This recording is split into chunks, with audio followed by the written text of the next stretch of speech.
a la casa y a preguntarle a mi papá, oye papá, acaban de pasar 2 autobuses ahí, muy bonitos, ¿qué está pasando? Pues en Ensenada no pasaba nada en aquel entonces. Tranquilo. Y se queda un rato pensando y me dice, pues es el candidato a la presidencia de la República, mijito, creo que hoy iba a llegar, se llama Adolfo López Mateos. Y le dije, oye, ¿y contra quién van a pelear? Porque lleva soldados.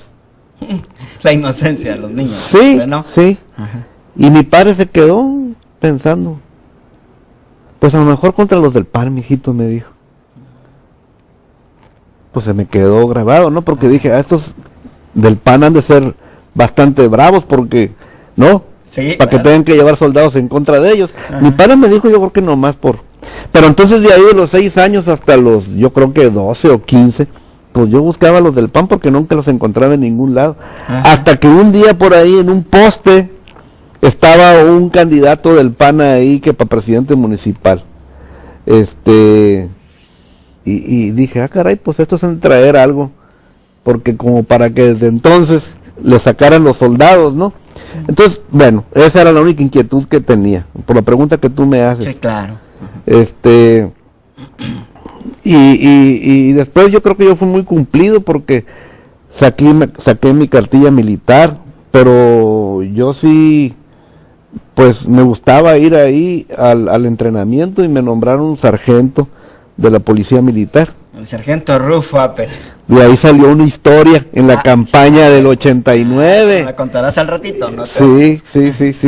Entonces, bueno, esas cosas, pero también me tocó vivir ya en la universidad el asunto de las devaluaciones de el año 76 ¿sí? con Echeverría. Allá estaba yo en Monterrey cuando sucedió el asesinato del señor Garza Sada, que la ciudadanía de Nuevo León le echaba la culpa a Echeverría. Sí, que lo encontró en un vehículo. Sí, fue un asalto en una avenida. Entonces, bueno, que hubiera sido culpable realmente el señor Echeverría, pues yo creo que no, pero políticamente la gente le echó la culpa. Y de ahí empezaba a darse una dinámica que influía en tu ánimo, ¿no? Entonces, pues yo como que ya sabía que algo estaba pasando mal en el gobierno, y vino lo del 68, la rebelión de los estudiantes. Muchos amigos míos estaban allá en México. ¿Hay sobrevivientes de esos? Amigos míos, sí. ¿Has platicado con ellos? Claro, pues ahí algunos están en Ensenada. Ahora, por ejemplo, uno de ellos me ayuda en este asunto de la posible senaduría. Hay muchas raíces, porque todos somos mexicanos, todos vivimos de alguna manera u otra, pues el necesario cambio político. Y se ha ido dando poco a poco. Como quiera, ya hay presidentes de la República del PAN. Necesitamos hacer las cosas mejor.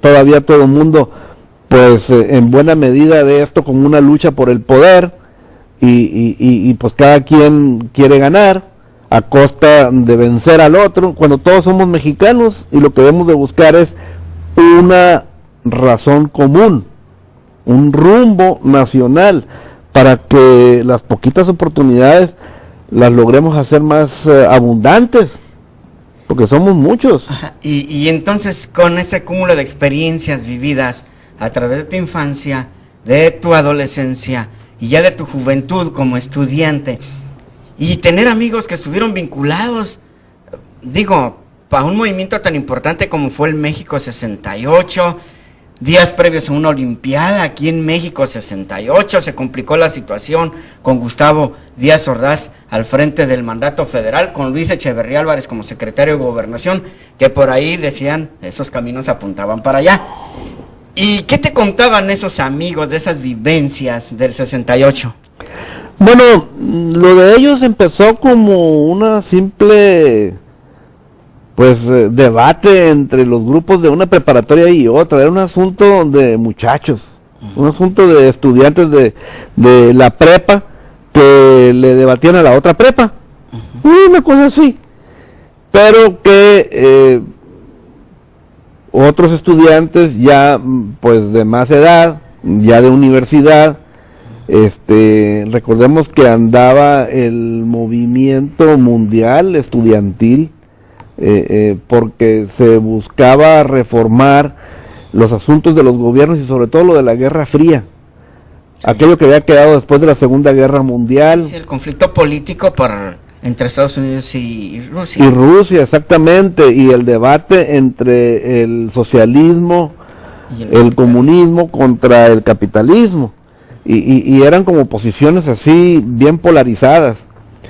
y ya la gente estaba medio enfadada de eso. Estaba la guerra de Vietnam, y los norteamericanos jóvenes pues tampoco querían ir a la guerra y andaban con aquel movimiento del peace and love. Entonces como que se hizo un crisol de cosas, y cuando estás joven pues nomás estás buscando la oportunidad para hacer ruido. Ajá. Y ese fue el envoltorio, pero también en México sucedía ya que la dinámica que veníamos viviendo como país después de la Revolución Mexicana, donde el Estado mexicano se hizo cargo de pues muchas personas y las asimilaba en la nómina, ¿no? Al grado de que ya había inventado ahí don Fidel Velázquez de la CTM que vivir fuera del presupuesto era vivir en el error. O sea, pues todos tenían un lugar en el presupuesto. O Juan González, que un pobre político era un político pobre, era un pobre político. Así lo dijo, y él era también miembro de esa generación de políticos. Así que esa dinámica pues ya no pudo seguirse, porque el dinero con el que contaba el gobierno ya no podía mantener esa política de a cuanto personaje que se revelaba un poquito del gobierno le daban una chamba y con eso lo controlaban, Sí. ¿no? Así que empezó a darse una especie de inestabilidad, y eso fue lo que acrisoló aún más el asunto del movimiento estudiantil en México en el 68. Y después, entonces esto provocó que llegara Luis Echeverría de presidente de la República, y se dedicó a subir a todo mundo arriba de la tarima, decía yo, digo, para que no estuvieran haciendo ruido, y repartía puestos y dinero que no había, y quebró al país. Y por eso es que apareció la devaluación del 76, la primera, se dio por razones políticas. El gobierno de aquel entonces mexicano gastó más de lo que le ingresaba y devaluó al peso. Yo me acuerdo que estábamos a 12 pesos 50 centavos por uno. Ahorita más o menos estamos parecidos, pero acuérdense que le quitaron 3 ceros.